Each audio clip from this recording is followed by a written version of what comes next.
ប់ស្រមោលដែលធ្លាក់លើដីពេលនាងដើរហួរដោយមិនដឹងខ្លួនភាពស្ងាត់ជ្រងំคล้ายជាមិត្តស្និទ្ធលាក់បាំងមេត្រីคล้ายជាមិត្តស្និទ្ធលាក់បាំងមេត្រីក្នុងចន្លោះឃ្លា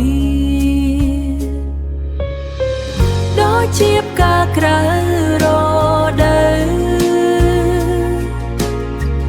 រីងក្នុងចិត្តឥតមានអ្នកដឹងស្នេហ៍មួយជ្រុងនេះធ្ងន់ដូចថ្មតែស្រាលដូចខ្យល់ដែលគ្មានម្ចាស់ពន្លឺថ្ងៃត្រង់ចាំងតាមបងអួយខ្ញុំឃើញស្នាមញញឹមដែលមិនមែនរបស់ខ្ញុំ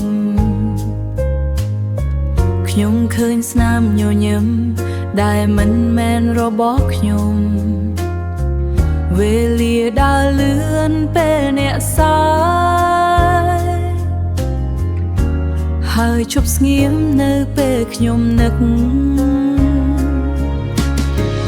ដូចជាផ្កាក្រៅរដូវ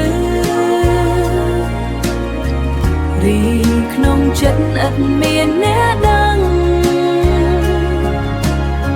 ស្នេហ៍មួយជ្រុងនេះធ្ងន់ដូចថ្មតែស្រាលដូចខ្យល់ដែលគ្មានម្ចាស់តើត្រូវនៅក្បែរក្នុងភាពស្ងាត់ឬដើរចេញទាំងចិត្តនៅទីនេះ